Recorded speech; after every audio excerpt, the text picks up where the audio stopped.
Youth, The Adventures and Trials of a Young Sailor, a short story by Joseph Conrad. But the dwarf answered, "No, something human is dearer to me than the wealth of all the world." Grimm's Tales. This could have occurred nowhere but in England, where men and sea interpenetrate, so to speak. The sea entering into the life of most men, and the men knowing something or everything about the sea in the way of amusement, of travel, or of breadwinning.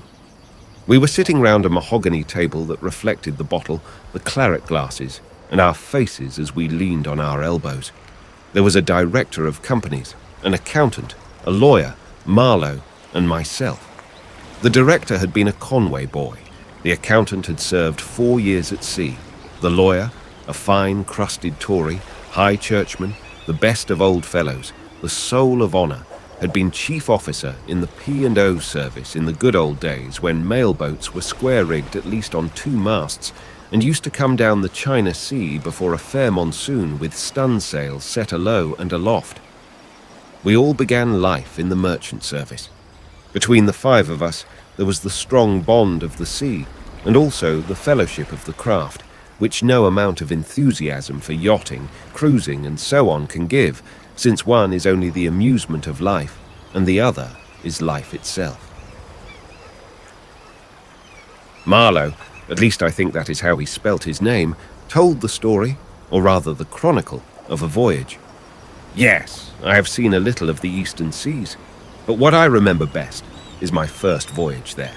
You fellows know there are those voyages that seem ordered for the illustration of life, that might stand for a symbol of existence. You fight, work, sweat, nearly kill yourself, sometimes do kill yourself, trying to accomplish something, and you can't. Not from any fault of yours. You simply can do nothing, neither great nor little, not a thing in the world, not even marry an old maid, or get a wretched 600-ton cargo of coal to its port of destination. It was altogether a memorable affair. It was my first voyage to the East, and my first voyage as second mate. It was also my skipper's first command. You'll admit it was time. He was 60th a day, a little man with a broad, not very straight back, with bowed shoulders and one leg more bandy than the other. He had that queer, twisted-about appearance you see so often in men who work in the fields. He had a nutcracker face, chin and nose trying to come together over a sunken mouth, and it was framed in iron-grey, fluffy hair that looked like a chin strap of cotton wool sprinkled with coal dust. And he had blue eyes in that old face of his, which were amazingly like a boy's, with that candid expression some quite common men preserve to the end of their days by a rare internal gift of simplicity of heart and rectitude of soul. What induced him to accept me was a wonder. I had come out of a crack Australian clipper where I had been 3rd officer, and he seemed to have a prejudice against crack clippers as aristocratic and high-toned. He said to me, "You know, in this ship, you will have to work." I said I had to work in every ship I had ever been in. "Ah, but this is different, and you gentlemen out of them big ships. But there, I dare say you will do. Join tomorrow." I joined tomorrow. It was 22 years ago, and I was just 20. How time passes. It was one of the happiest days of my life. Fancy, second mate for the first time, a really responsible officer. I wouldn't have thrown up my new billet for a fortune. The mate looked me over carefully. He was also an old chap, but of another stamp. He had a Roman nose, a snow-white, long beard, and his name was Marn, but he insisted that it should be pronounced Man.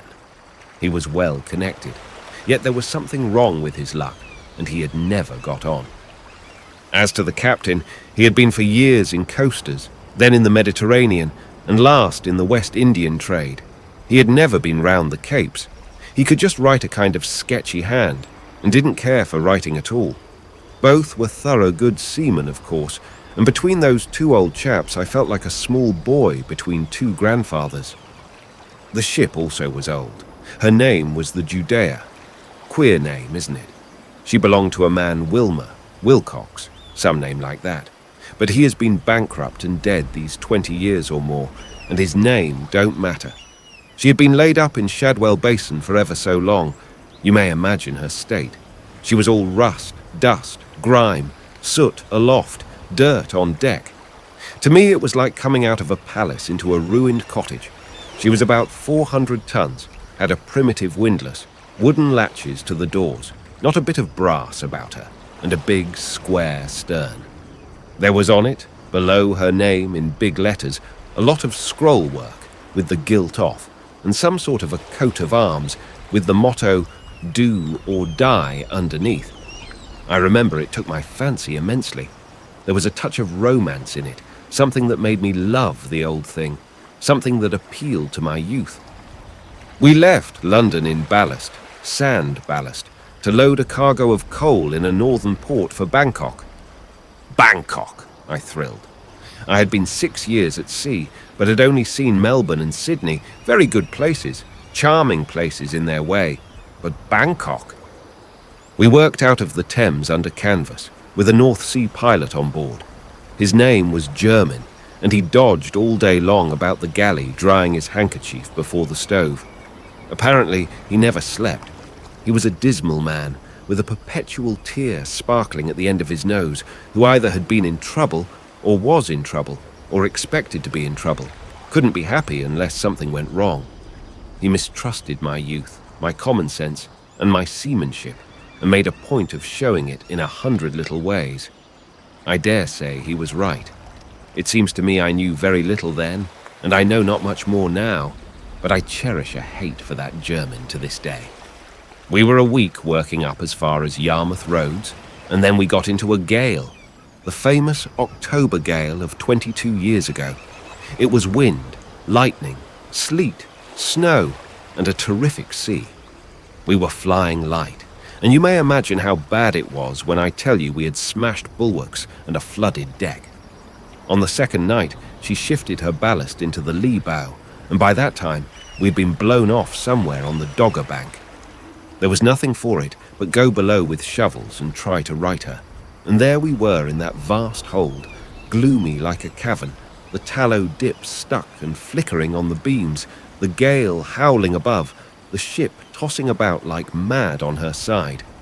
There we all were, German, the captain, everyone, hardly able to keep our feet, engaged on that gravedigger's work, and trying to toss shovelfuls of wet sand up to windward.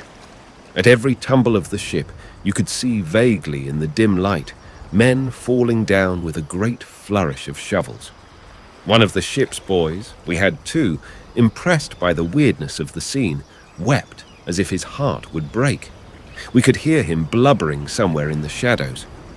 On the third day, the gale died out, and by a North Country tug picked us up. We took 16 days in all to get from London to the Tyne. When we got into dock, we had lost our turn for loading, and they hauled us off to a tier where we remained for a month.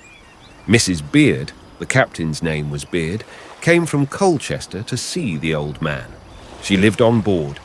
The crew of runners had left, and there remained only the officers, one boy and the steward, a mulatto who answered to the name of Abraham. Mrs. Beard was an old woman with a face all wrinkled and ruddy like a winter apple, and the figure of a young girl. She caught sight of me once, sewing on a button, and insisted on having my shirts to repair. This was something different from the captain's wives I had known on board crack clippers. When I brought her the shirts, she said, "And the socks. They want mending, I'm sure, and John's, Captain Beard's, things are all in order now. I would be glad of something to do." Bless the old woman. She overhauled my outfit for me, and meantime I read for the first time Sartor Resartus and Burnaby's Ride to Khiva. I didn't understand much of the first then, but I remember I preferred the soldier to the philosopher at the time, a preference which life has only confirmed. One was a man, and the other was either more or less. However, they are both dead, and Mrs. Beard is dead, and youth, strength, genius, thoughts, achievements, simple hearts, all dies. No matter. They loaded us at last. We shipped a crew, 8 able seamen and 2 boys. We hauled off one evening to the buoys at the dock gates, ready to go out, and with a fair prospect of beginning the voyage next day. Mrs. Beard was to start for home by a late train. When the ship was fast, we went to tea. We sat rather silent through the meal, Marn, the old couple, and I. I finished first and slipped away for a smoke, my cabin being in a deck house just against the poop. It was high water, blowing fresh with a drizzle. The double dock gates were opened, and the steam colliers were going in and out in the darkness with their lights burning bright, a great plashing of propellers, rattling of winches, and a lot of hailing on the pierheads.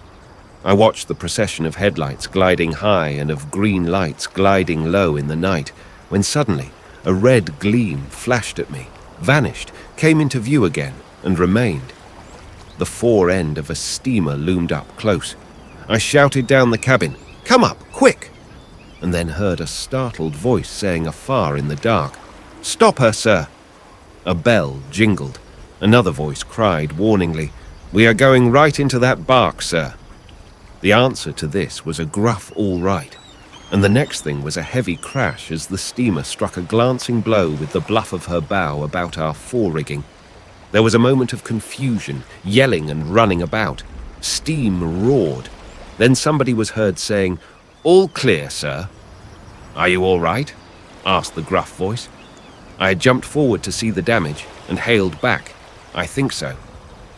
"Easy astern," said the gruff voice. A bell jingled. "What steamer is that?" screamed Mahan. By that time she was no more to us than a bulky shadow manoeuvring a little way off.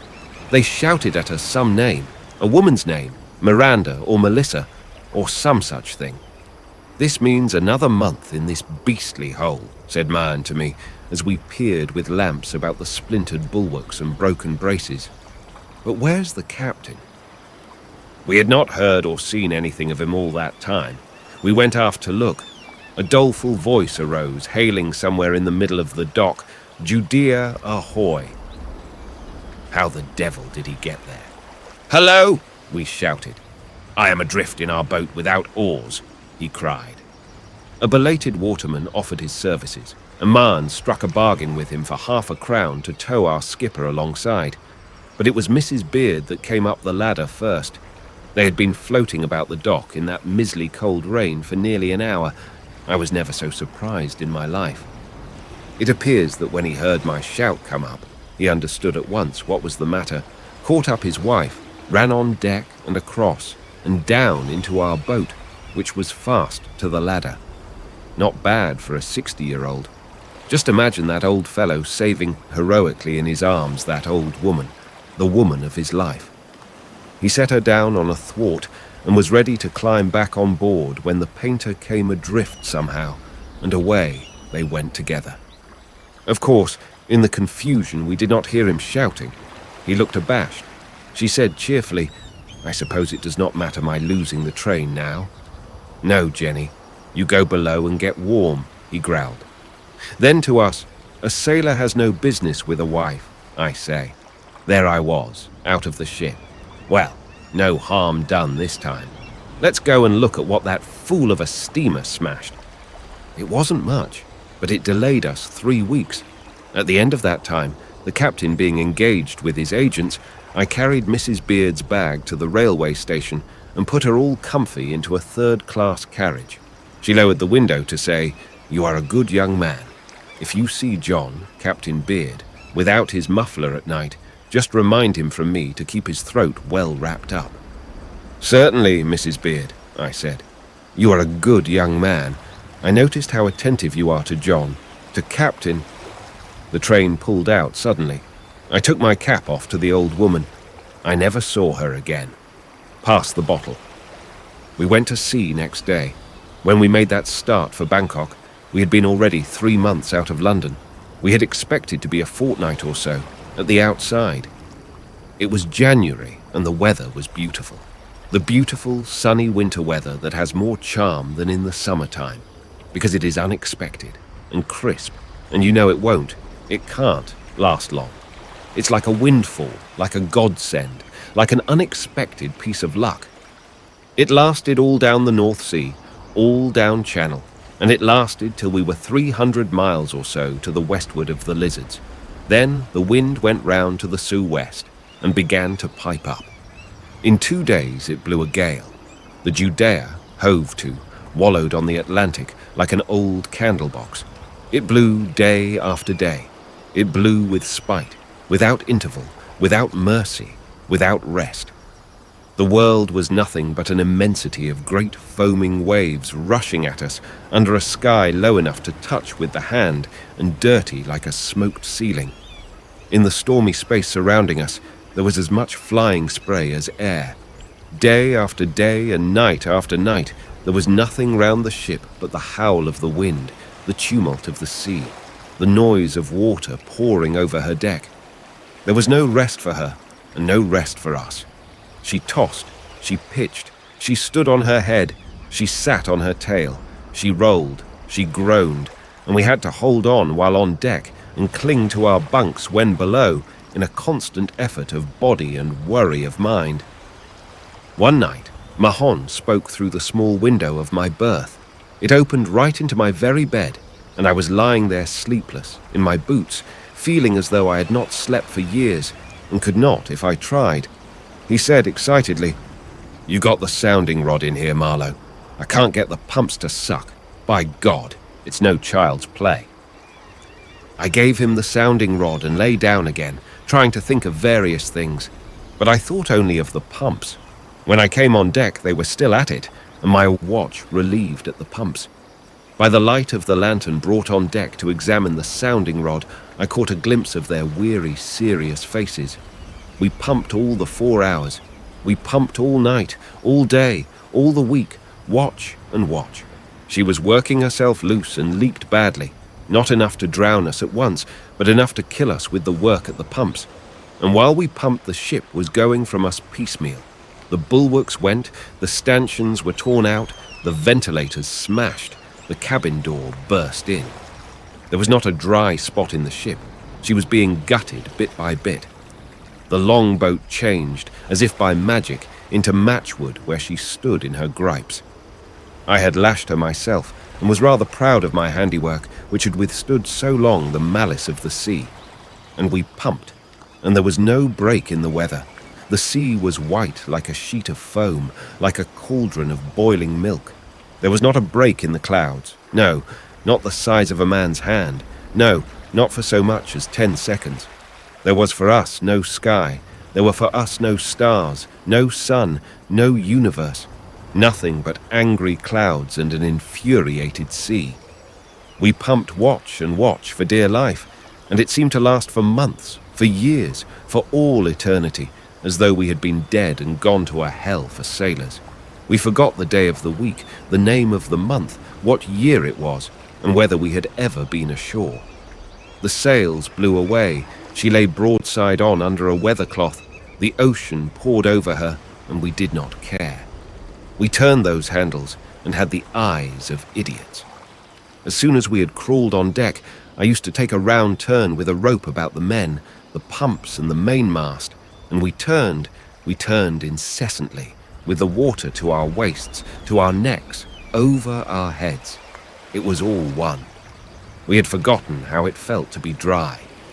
And there was somewhere in me the thought, by Jove, this is the deuce of an adventure, something you read about, and it is my first voyage as second mate, and I am only 20, and here I am lasting it out as well as any of these men, and keeping my chaps up to the mark. I was pleased. I would not have given up the experience for worlds. I had moments of exultation. Whenever the old dismantled craft pitched heavily with her counter high in the air, she seemed to me to throw up like an appeal, like a defiance, like a cry to the clouds without mercy, the words written on her stern, Judea, London, do or die. Oh, youth, the strength of it, the faith of it, the imagination of it. To me, she was not an old rattletrap carting about the world a lot of coal for a freight. To me, she was the endeavor, the test, the trial of life.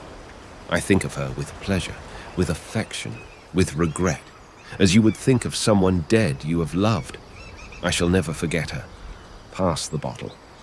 One night, when tied to the mast, as I explained, we were pumping on, deafened with the wind, and without spirit enough in us to wish ourselves dead. a heavy sea crashed aboard and swept clean over us. As soon as I got my breath, I shouted, as in duty bound, "Keep on, boys!" When suddenly I felt something hard floating on deck strike the calf of my leg. I made a grab at it and missed. It was so dark we could not see each other's faces within a foot, you understand. After that thump, the ship kept quiet for a while, and the thing, whatever it was, struck my leg again. This time I caught it, and it was a saucepan. At first, being stupid with fatigue and thinking of nothing but the pumps, I did not understand what I had in my hand. Suddenly, it dawned upon me, and I shouted, "Boys, the house on deck is gone. Leave this and let's look for the cook." There was a deck house forward, which contained the galley, the cook's berth, and the quarters of the crew. As we had expected for days to see it swept away, the hands had been ordered to sleep in the cabin, the only safe place in the ship.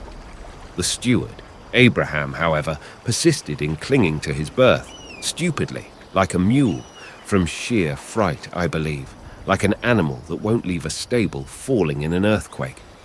So we went to look for him. It was chancing death, since once out of our lashings we were as exposed as if on a raft. But we went. The house was shattered as if a shell had exploded inside. Most of it had gone overboard. Stove, men's quarters, and their property, all was gone. But 2 posts, holding a portion of the bulkhead to which Abraham's bunk was attached, remained as if by a miracle. We groped in the ruins and came upon this, and there he was, sitting in his bunk, surrounded by foam and wreckage, jabbering cheerfully to himself. He was out of his mind, completely and forever mad, with this sudden shock coming upon the fag end of his endurance. We snatched him up, lugged him aft, and pitched him head first down the cabin companion. You understand there was no time to carry him down with infinite precautions and wait to see how he got on. Those below would pick him up at the bottom of the stairs all right. We were in a hurry to go back to the pumps. That business could not wait. A bad leak is an inhuman thing. One would think that the sole purpose of that fiendish gale had been to make a lunatic of that poor devil of a mulatto. It eased before morning, and next day the sky cleared, and as the sea went down, the leak took up. When it came to bending a fresh set of sails, the crew demanded to put back, and really, there was nothing else to do. Boats gone, decks swept clean, cabin gutted, men without a stitch, but what they stood in, stores spoiled, ship strained. We put her head for home and, would you believe it? The wind came east right in our teeth. It blew fresh, it blew continuously. We had to beat up every inch of the way, but she did not leak so badly, the water keeping comparatively smooth. 2 hours pumping in every 4 is no joke, but it kept her afloat as far as Falmouth. The good people there live on casualties of the sea, and no doubt were glad to see us. A hungry crowd of shipwrights sharpened their chisels at the sight of that carcass of a ship. And, by Jove, they had pretty pickings off us before they were done. I fancy the owner was already in a tight place. There were delays. Then it was decided to take part of the cargo out and caulk her topsides. This was done, the repairs finished, cargo reshipped. A new crew came on board, and we went out for Bangkok. At the end of a week, we were back again. The crew said they weren't going to Bangkok, 150 days passage, in a something hooker that wanted pumping 8 hours out of the 24, and the nautical papers inserted again the little paragraph. Judea, bark, Tyne to Bangkok, coals, put back to Falmouth leaky and with crew refusing duty. There were more delays, more tinkering. The owner came down for a day and said she was as right as a little fiddle. Poor old Captain Beard looked like the ghost of a Geordie skipper, through the worry and humiliation of it. Remember, he was 60, and it was his first command. Mayen said it was a foolish business, and would end badly. I loved the ship more than ever, and wanted awfully to get to Bangkok. To Bangkok. Magic name, blessed name. Mesopotamia wasn't a patch on it.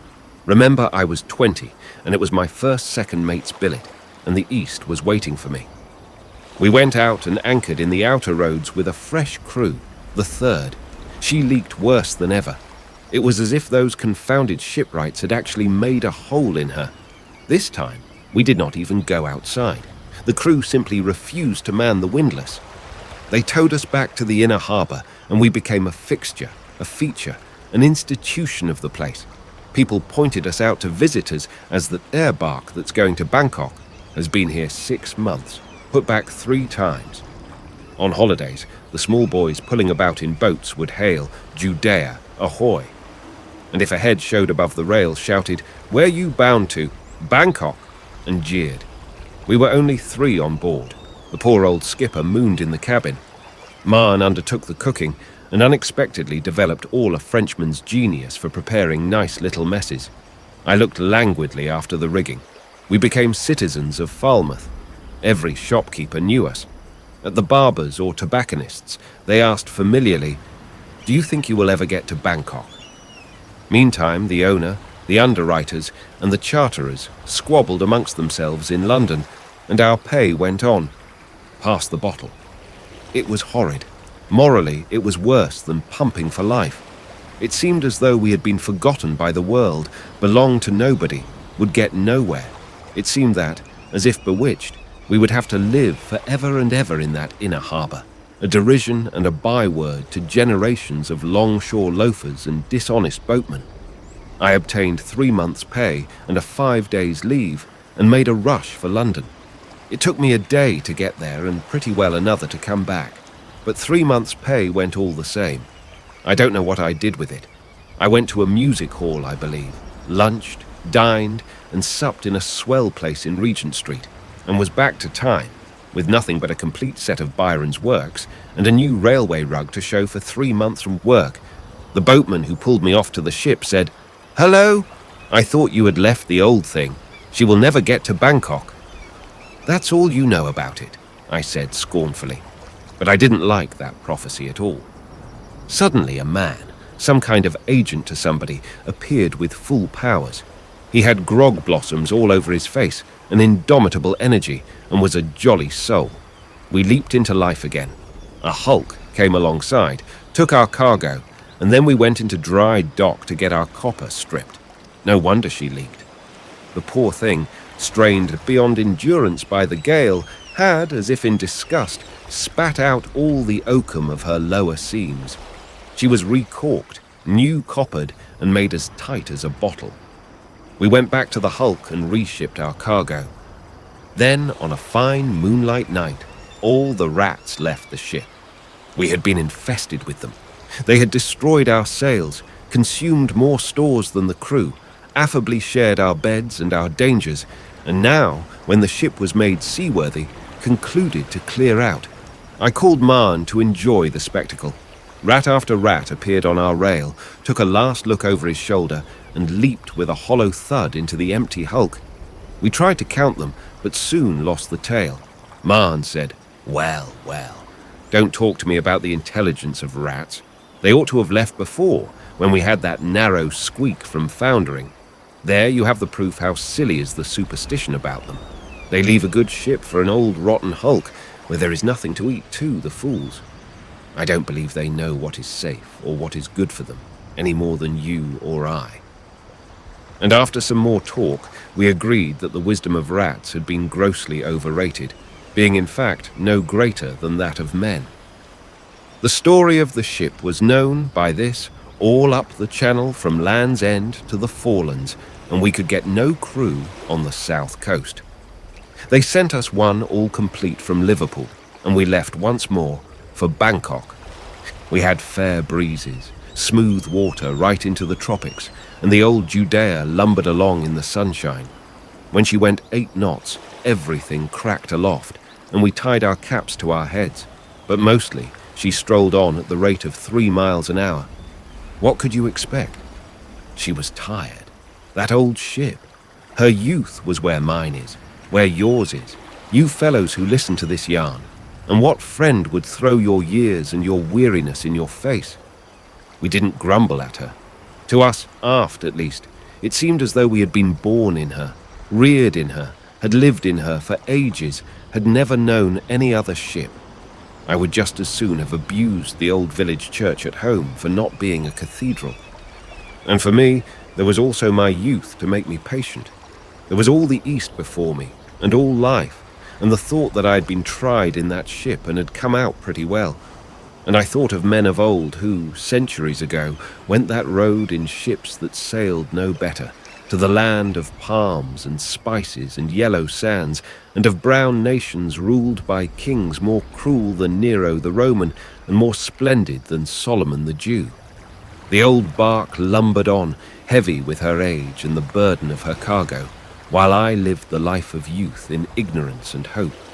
She lumbered on through an interminable procession of days, and the fresh gilding flashed back at the setting sun seemed to cry out over the darkening sea the words painted on her stern: Judea, London, do or die.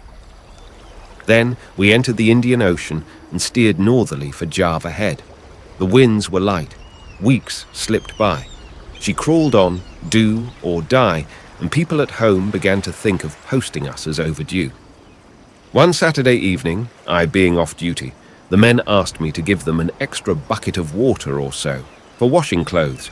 As I did not wish to screw on the freshwater pumps so late, I went forward whistling, and with a key in my hand to unlock the forepeak scuttle, intending to serve the water out of a spare tank we kept there.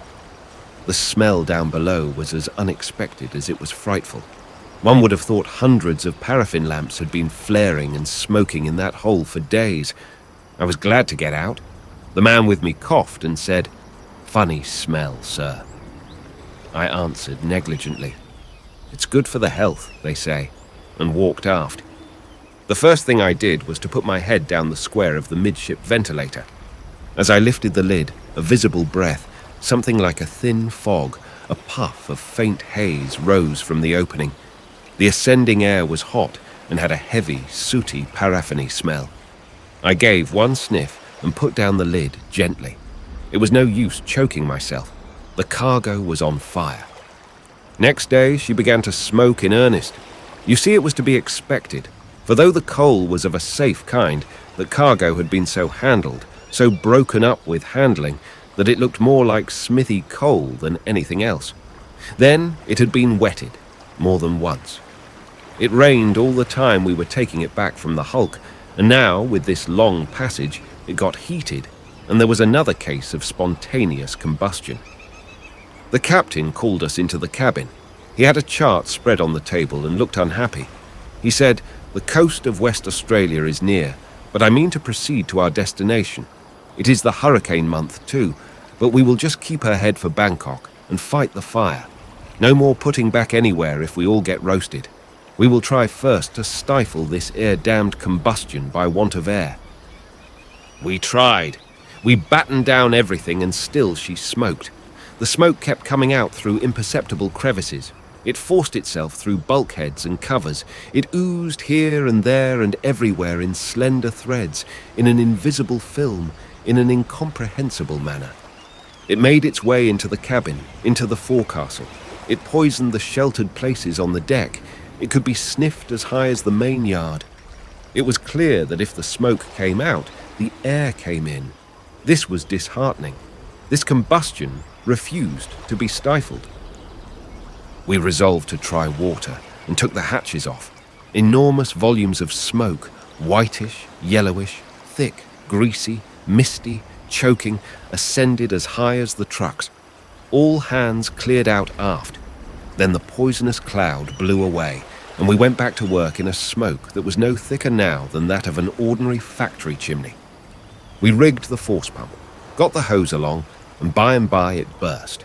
Well, it was as old as the ship, a prehistoric hose and past repair.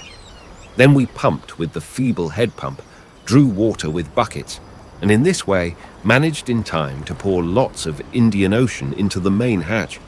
The bright stream flashed in sunshine, fell into a layer of white crawling smoke, and vanished on the black surface of coal. Steam ascended, mingling with the smoke. We poured salt water as into a barrel without a bottom. It was our fate to pump in that ship, to pump out of her, to pump into her. And after keeping water out of her to save ourselves from being drowned, we frantically poured water into her to save ourselves from being burnt. and she crawled on, do or die, in the serene weather. The sky was a miracle of purity, a miracle of azure. The sea was polished, was blue, was pellucid, was sparkling like a precious stone, extending on all sides, all round to the horizon, as if the whole terrestrial globe had been one jewel, one colossal sapphire, a single gem fashioned into a planet. And on the lustre of the great calm waters, the Judea glided imperceptibly, enveloped in languid and unclean vapours, in a lazy cloud that drifted to leeward, light and slow, a pestiferous cloud defiling the splendour of sea and sky. All this time, of course, we saw no fire. The cargo smouldered at the bottom somewhere. Once Mayan, as we were working side by side, said to me with a queer smile, "Now, if she only would spring a tidy leak, like that time when we first left the channel, it would put a stopper on this fire. Wouldn't it?" I remarked irrelevantly. "Do you remember the rats?" We fought the fire and sailed the ship to as carefully as though nothing had been the matter. The steward cooked and attended on us. Of the other 12 men, 8 worked while 4 rested. Everyone took his turn, captain included. There was equality, and if not exactly fraternity, then a deal of good feeling. Sometimes a man, as he dashed a bucketful of water down the hatchway, would yell out, "Hurrah for Bangkok!" and the rest laughed. But generally we were taciturn and serious and thirsty. Oh, how thirsty! And we had to be careful with the water, strict allowance. The ship smoked, the sun blazed. Pass the bottle. We tried everything. We even made an attempt to dig down to the fire. No good, of course. No man could remain more than a minute below. Marn, who went first, fainted there, and the man who went to fetch him out did likewise. We lugged them out on deck. Then I leaped down to show how easily it could be done. They had learned wisdom by that time, and contented themselves by fishing for me with a chain hook tied to a broom handle, I believe. I did not offer to go and fetch up my shovel, which was left down below. Things began to look bad. We put the longboat into the water. The second boat was ready to swing out. We had also another, a 14-foot thing, on davits aft, where it was quite safe. Then behold, the smoke suddenly decreased. We redoubled our efforts to flood the bottom of the ship. In 2 days there was no smoke at all. Everybody was on the broad grin. This was on a Friday. On Saturday, no work, but sailing the ship, of course, was done. The men washed their clothes and their faces for the first time in a fortnight, and I had a special dinner given them. They spoke of spontaneous combustion with contempt, and implied they were the boys to put out combustions. Somehow, we all felt as though we each had inherited a large fortune, but a beastly smell of burning hung about the ship. Captain Beard had hollow eyes and sunken cheeks. I'd never noticed so much before how twisted and bowed he was. He and Marn prowled soberly about hatches and ventilators, sniffing. It struck me suddenly poor Marn was a very, very old chap. As to me, I was as pleased and proud as though I had helped to win a great naval battle. Oh, youth! The night was fine. In the morning, a homeward-bound ship passed us hull down, the first we had seen for months. But we were nearing the land at last, Java Head being about 190 miles off and nearly due north. Next day it was my watch on deck from 8 to 12. At breakfast, the captain observed, "It's wonderful how that smell hangs about the cabin." About 10, the mate being on the poop, I stepped down on the main deck for a moment. The carpenter's bench stood abaft the mainmast. I leaned against it, sucking at my pipe, and the carpenter, a young chap, came to talk to me. He remarked, "I think we have done very well, haven't we?" And then I perceived with annoyance the fool was trying to tilt the bench. I said curtly, "Don't, Chips," and immediately became aware of a queer sensation, of an absurd delusion. I seemed somehow to be in the air. I heard all round me like a pent-up breath released, as if 1,000 giants simultaneously had said "foo," and felt a dull concussion which made my ribs ache suddenly. No doubt about it, I was in the air, and my body was describing a short parabola. But short as it was, I had the time to think several thoughts in, as far as I can remember, the following order. This can't be the carpenter.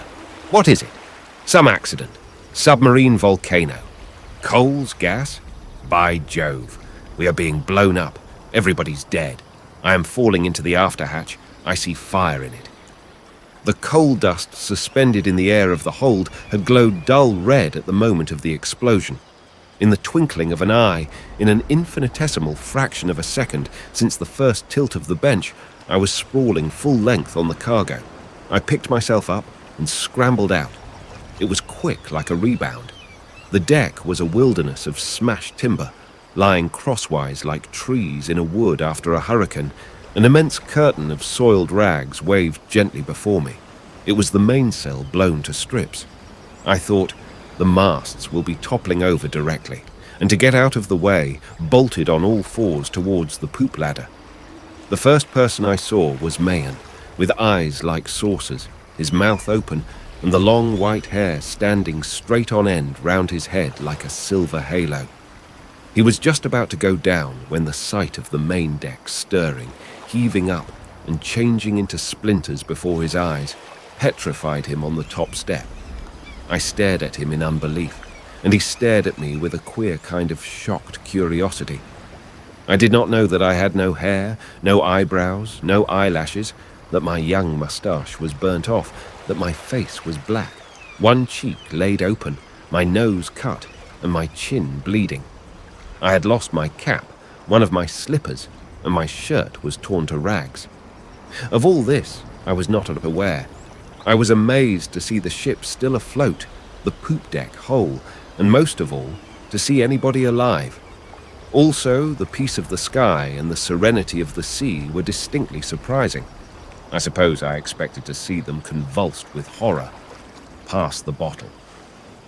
There was a voice hailing the ship from somewhere, in the air, in the sky. I couldn't tell. Presently I saw the captain, and he was mad. He asked me eagerly, "Where's the cabin table?" And to hear such a question was a frightful shock. I had just been blown up, you understand, and vibrated with that experience. I wasn't quite sure whether I was alive. Mayan began to stamp with both feet and yelled at him, "Good God! Don't you see the deck's blown out of her?" I found my voice and stammered out as if conscious of some gross neglect of duty. "I don't know where the cabin table is." It was like an absurd dream. Do you know what he wanted next? Well, he wanted to trim the yards. Very placidly, and as if lost in thought, he insisted on having the foreyard squared. "I don't know if there's anybody alive," said Marn, almost tearfully. "Surely," he said gently, "there will be enough left to square the foreyard." The old chap, it seems, was in his own berth, winding up the chronometers, when the shock sent him spinning. Immediately it occurred to him, as he said afterwards, that the ship had struck something, and he ran out into the cabin. There, he saw, the cabin table had vanished somewhere. The deck being blown up, it had fallen down into the lazarette, of course. Where we had our breakfast that morning, he saw only a great hole in the floor. This appeared to him so awfully mysterious, and impressed him so immensely, that what he saw and heard after he got on deck were mere trifles in comparison. And mark, he noticed directly the wheel deserted and his bark off her course, and his only thought was to get that miserable, stripped, undecked, smouldering shell of a ship back again, with her head pointing at her port of destination. Bangkok! That's what he was after. I tell you, this quiet, bowed, bandy-legged, almost deformed little man was immense in the singleness of his idea, and in his placid ignorance of our agitation. He motioned us forward with a commanding gesture and went to take the wheel himself. Yes, that was the first thing we did. Trim the yards of that wreck. No one was killed or even disabled, but everyone was more or less hurt. You should have seen them. Some were in rags with black faces, like coal heavers, like sweeps, and had bullet heads that seemed closely cropped, but were in fact singed to the skin. Others of the watch below, awakened by being shot out from their collapsing bunks, shivered incessantly and kept on groaning even as we went about our work. But they all worked. That crew of Liverpool hard cases had in them the right stuff. It's my experience they always have.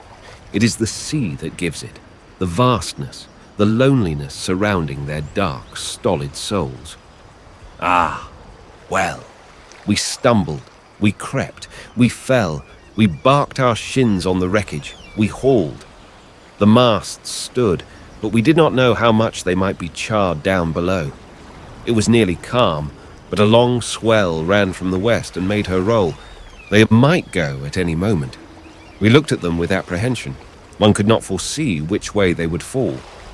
Then we retreated aft and looked about us. The deck was a tangle of planks on edge, of planks on end, of splinters, of ruined woodwork. The masts rose from that chaos like big trees above a matted undergrowth. The interstices of that mass of wreckage were full of something whitish, sluggish, stirring, of something that was like a greasy fog. The smoke of the invisible fire was coming up again, was trailing, like a poisonous thick mist in some valley choked with dead wood. Already lazy wisps were beginning to curl upwards amongst the mass of splinters. Here and there a piece of timber, stuck upright, resembled a post. Half of a fife rail had been shot through the foresail, and the sky made a patch of glorious blue in the ignobly soiled canvas. A portion of several boards holding together had fallen across the rail, and one end protruded overboard, like a gangway leading upon nothing, like a gangway leading over the deep sea, leading to death, as if inviting us to walk the plank at once and be done with our ridiculous troubles. And still, the air, the sky, a ghost, something invisible was hailing the ship. Someone had the sense to look over, and there was the helmsman who had impulsively jumped overboard, anxious to come back. He yelled and swam lustily like a merman, keeping up with the ship.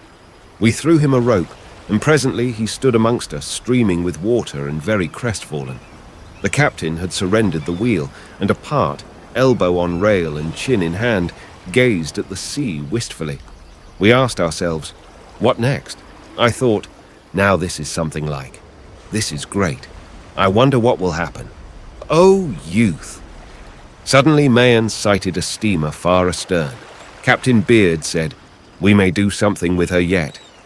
We hoisted 2 flags, which said in the international language of the sea, on fire, want immediate assistance. The steamer grew bigger rapidly, and by spoke with 2 flags on her foremast, I am coming to your assistance.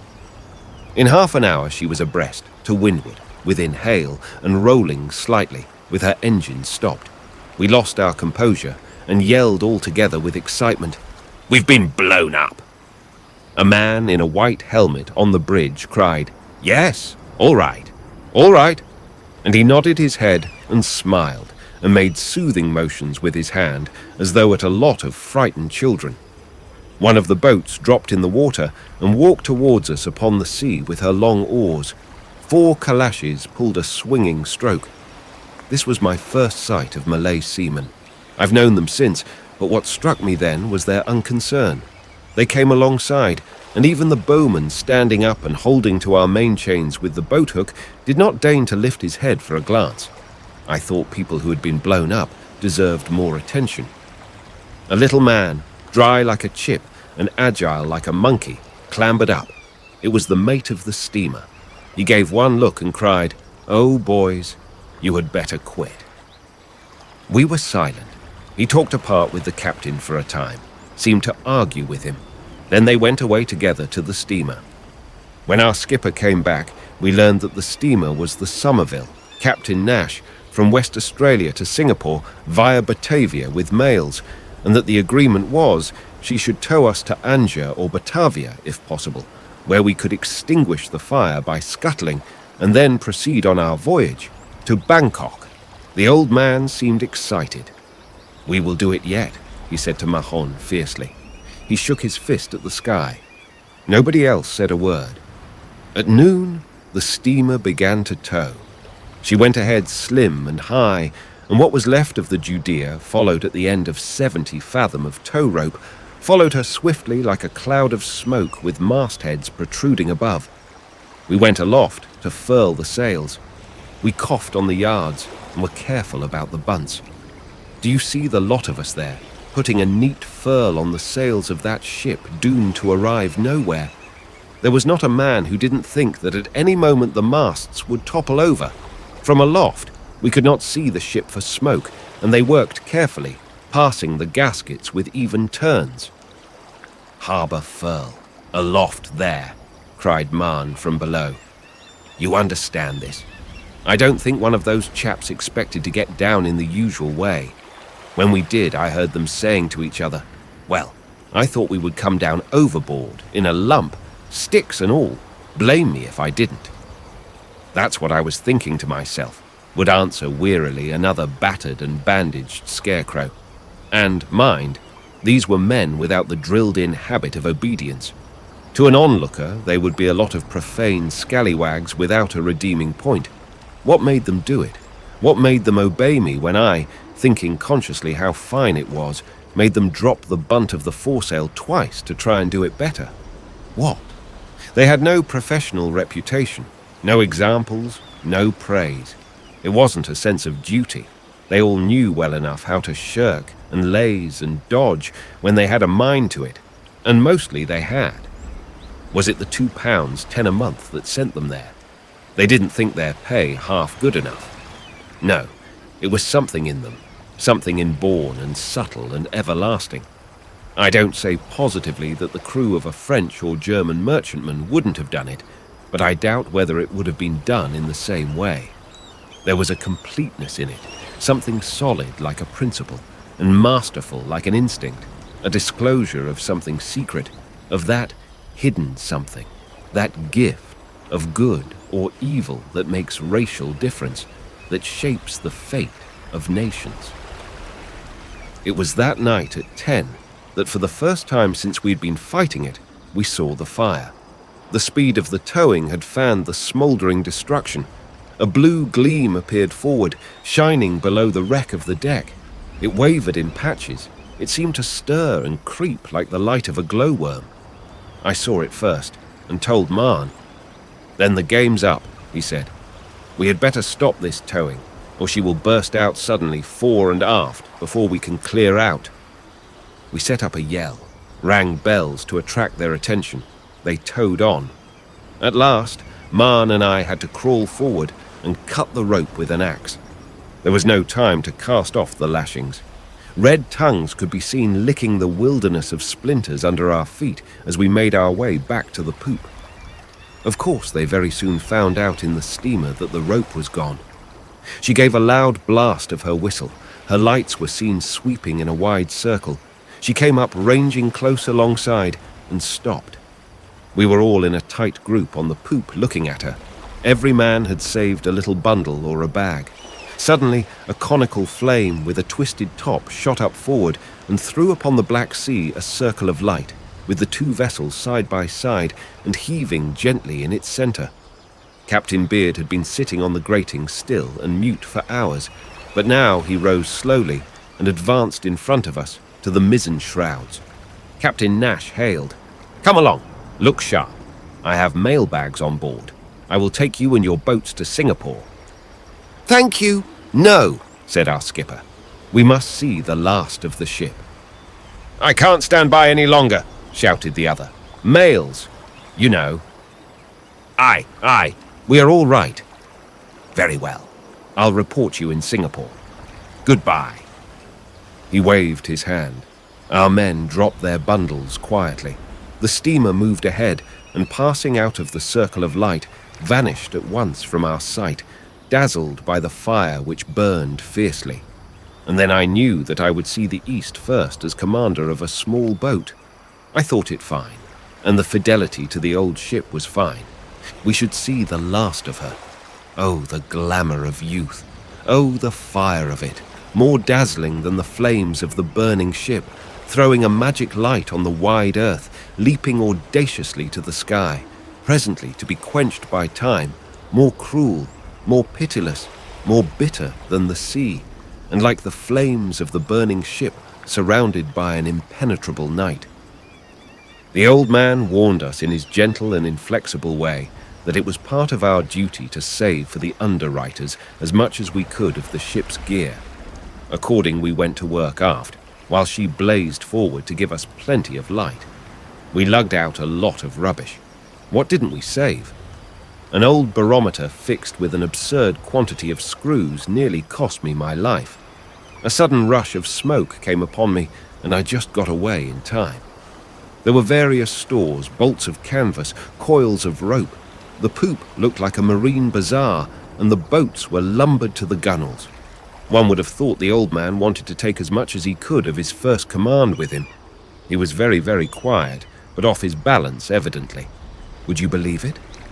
He wanted to take a length of old stream cable and a kedge anchor with him in the longboat. We said, "Aye, aye, sir," deferentially, and on the quiet let the thing slip overboard. The heavy medicine chest went that way.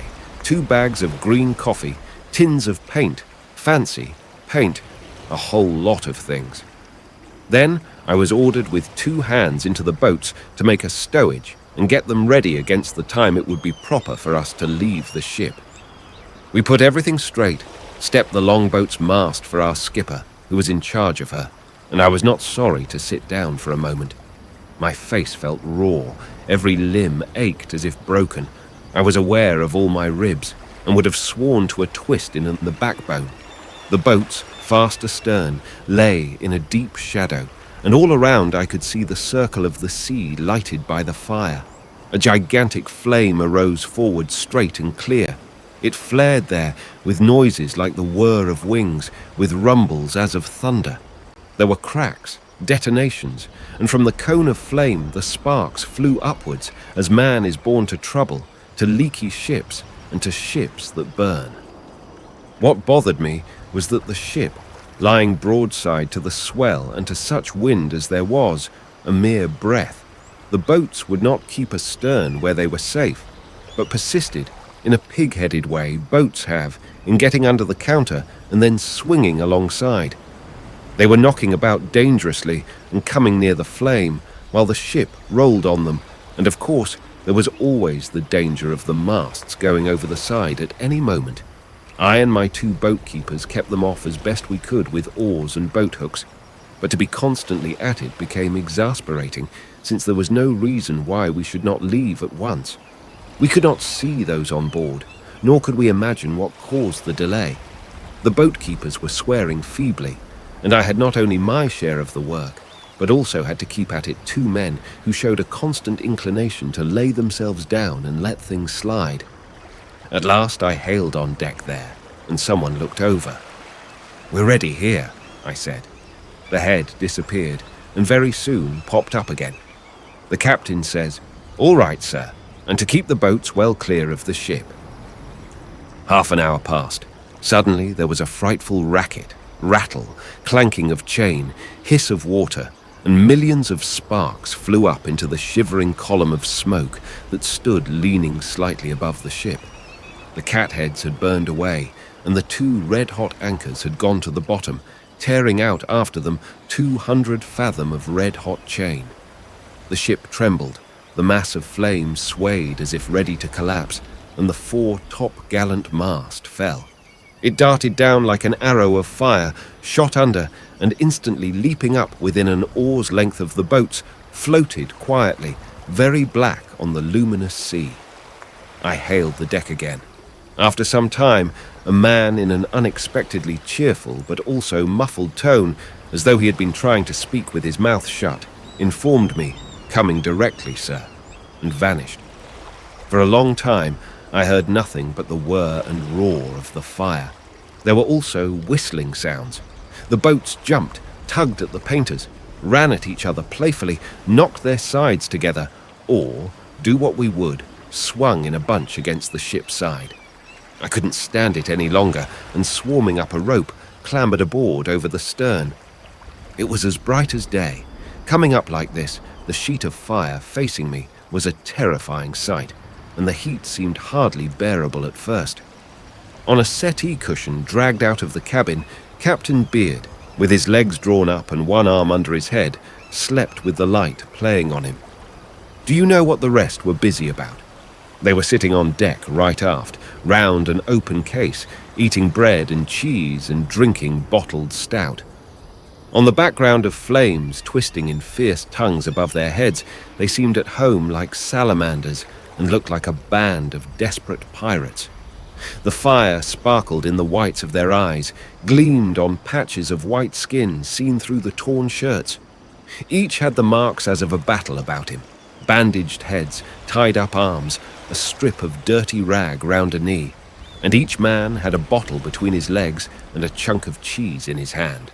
Maan got up, with his handsome and disreputable head, his hooked profile, his long white beard, and with an uncorked bottle in his hand.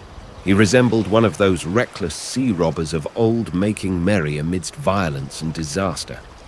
"The last meal on board," he explained solemnly. "We had nothing to eat all day, and it was no use leaving all this." He flourished the bottle and indicated the sleeping skipper. "He said he couldn't swallow anything, so I got him to lie down," he went on. And as I stared, "I don't know whether you are aware, young fellow, the man had no sleep to speak of for days, and there will be damn little sleep in the boats." "There will be no boats by and by if you fool about much longer," I said indignantly. I walked up to the skipper and shook him by the shoulder. At last he opened his eyes, but did not move. "Time to leave her, sir," I said quietly. He got up painfully, looked at the flames, at the sea sparkling round the ship, and black as ink farther away. He looked at the stars shining dim through a thin veil of smoke in a sky black as Erebus. "Youngest first," he said, and the ordinary seaman, wiping his mouth with the back of his hand, got up, clambered over the taffrail, and vanished. Others followed. One, on the point of going over, stopped short to drain his bottle, and with a great swing of his arm flung it at the fire. "Take this," he cried. The skipper lingered disconsolately, and we left him to commune alone for a while with his first command. Then I went up again and brought him away at last. It was time. The ironwork on the poop was hot to the touch. Then the painter of the longboat was cut, and the 3 boats, tied together, drifted clear of the ship. It was just 16 hours after the explosion when we abandoned her. Maan had charge of the second boat, and I had the smallest, the 14-foot thing. The longboat would have taken the lot of us, but the skipper said we must save as much property as we could for the underwriters, and so I got my first command.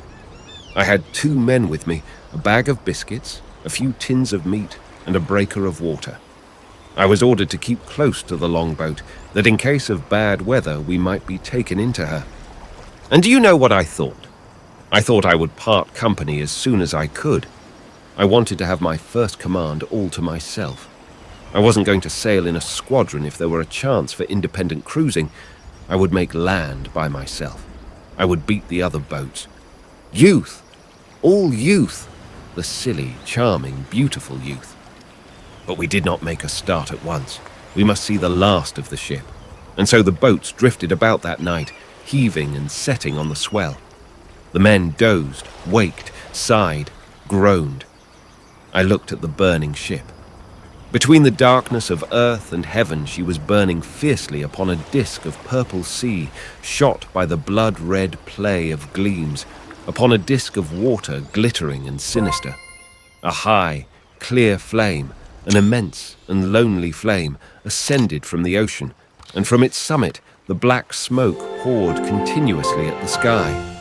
She burned furiously, mournful and imposing, like a funeral pile kindled in the night, surrounded by the sea, watched over by the stars.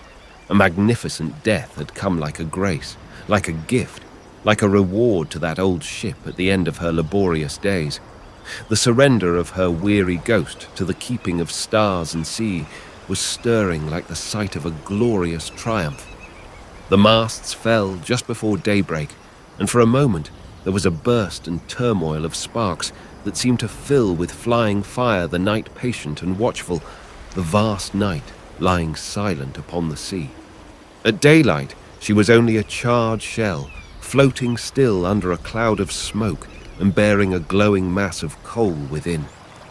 Then the oars were got out, and the boats forming in a line moved round her remains as if in procession, the longboat leading. As we pulled across her stern, a slim dart of fire shot out viciously at us. and suddenly she went down, head first, in a great hiss of steam. The unconsumed stern was the last to sink, but the paint had gone, had cracked, had peeled off, and there were no letters, there was no word, no stubborn device that was like her soul, to flash at the rising sun her creed and her name. We made our way north. A breeze sprang up, and about noon all the boats came together for the last time. I had no mast or sail in mine, but I made a mast out of a spare oar and hoisted a boat awning for a sail, with a boat hook for a yard. She was certainly overmasted, but I had the satisfaction of knowing that with the wind aft, I could beat the other two. I had to wait for them. Then we all had a look at the captain's chart, and after a sociable meal of hard bread and water, got our last instructions. These were simple: steer north and keep together as much as possible. "Be careful with that jury rig, Marlowe," said the captain, and Marn, as I sailed proudly past his boat, wrinkled his curved nose and hailed, "You will sail that ship of yours under water if you don't look out, young fellow." He was a malicious old man, and may the deep sea where he sleeps now rock him gently, rock him tenderly to the end of time. Before sunset, a thick rain squall passed over the two boats, which were far astern, and that was the last I saw of them for a time.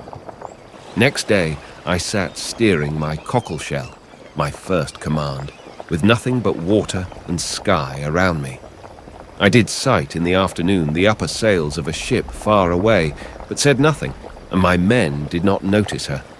You see, I was afraid she might be homeward bound, and I had no mind to turn back from the portals of the east. I was steering for Java, another blessed name, like Bangkok, you know. I steered many days. Now, I need not tell you what it is to be knocking about in an open boat. I remember nights and days of calm when we pulled, and the boat seemed to stand still, as if bewitched within the circle of the sea horizon. I remember the heat, the deluge of rain squalls that kept us bailing for dear life, but filled our water cask. And I remember 16 hours on end with a mouth dry as a cinder and a steering oar over the stern to keep my first command head onto a breaking sea. I did not know how good a man I was till then. I remember the drawn faces, the dejected figures of my two men, and I remember my youth and the feeling that will never come back anymore, the feeling that I could last forever, outlast the sea, the earth, and all men, the deceitful feeling that lures us on to joys, to perils, to love, to vain effort, to death, the triumphant conviction of strength, the heat of life in the handful of dust, the glow in the heart that with every year grows dim, grows cold, grows small, and expires too soon before life itself. And this is how I see the East. I have seen its secret places and have looked into its very soul, but now I see it always from a small boat, a high outline of mountains, blue and afar in the morning, like faint mist at noon, a jagged wall of purple at sunset. I have the feel of the oar in my hand, the vision of a scorching blue sea in my eyes, and I see a bay, a wide bay, smooth as glass and polished like ice, shimmering in the dark. A red light burns far off upon the gloom of the land, and the night is soft and warm. We drag at the oars with aching arms, and suddenly a puff of wind, a puff faint and tepid and laden with strange odours of blossoms, of aromatic wood, comes out of the still night, the first sigh of the East on my face, that I can never forget. It was impalpable and enslaving, like a charm, like a whispered promise of mysterious delight. We had been pulling this finishing spell for 11 hours. 2 pulled, and he whose turn it was to rest sat at the tiller. We had made out the red light in that bay and steered for it, guessing it must mark some small coasting port. We passed 2 vessels, outlandish and high-sterned, sleeping at anchor, and approaching the light, now very dim, ran the boat's nose against the end of a jutting wharf. We were blind with fatigue. My men dropped the oars and fell off the thwarts as if dead. I made fast to a pile. A current rippled softly. The scented obscurity of the shore was grouped into vast masses, a density of colossal clumps of vegetation, probably mute and fantastic shapes. And at their foot, the semicircle of a beach gleamed faintly, like an illusion. There was not a light, not a stir, not a sound. The mysterious east faced me, perfumed like a flower, silent like death, dark like a grave. And I sat weary beyond expression, exulting like a conqueror, sleepless and entranced as if before a profound, a fateful enigma. A splashing of oars, a measured dip reverberating on the level of water, intensified by the silence of the shore into loud claps, made me jump up. A boat, a European boat, was coming in. I invoked the name of the dead. I hailed, "Judea, ahoy!" A thin shout answered. It was the captain. I had beaten the flagship by 3 hours, and I was glad to hear the old man's voice, tremulous and tired. "Is it you, Marlowe?" "Mind the end of that jetty, sir," I cried. He approached cautiously and brought up with the deep-sea lead line which we had saved, for the underwriters. I eased my painter and fell alongside. He sat, a broken figure at the stern, wet with dew, his hands clasped in his lap. His men were asleep already. "I had a terrible time of it," he murmured. "Marne is behind, not very far." We conversed in whispers, in low whispers, as if afraid to wake up the land. Guns, thunder, earthquakes would not have awakened the men just then. Looking around as we talked, I saw away at sea a bright light travelling in the night. "There's a steamer passing the bay," I said. "She was not passing, she was entering, and she even came close and anchored." "I wish," said the old man, "you would find out whether she is English. Perhaps they could give us a passage somewhere." He seemed nervously anxious. So by dint of punching and kicking, I started one of my men into a state of somnambulism, and giving him an oar, took another and pulled towards the lights of the steamer. There was a murmur of voices in her, metallic hollow clangs of the engine room, footsteps on the deck. Her ports shone, round like dilated eyes. Shapes moved about, and there was a shadowy man high up on the bridge. He heard my oars. And then, before I could open my lips, the east spoke to me, but it was in a western voice. A torrent of words was poured into the enigmatical, the fateful silence. Outlandish, angry words, mixed with words and even whole sentences of good English, less strange, but even more surprising. The voice swore and cursed violently.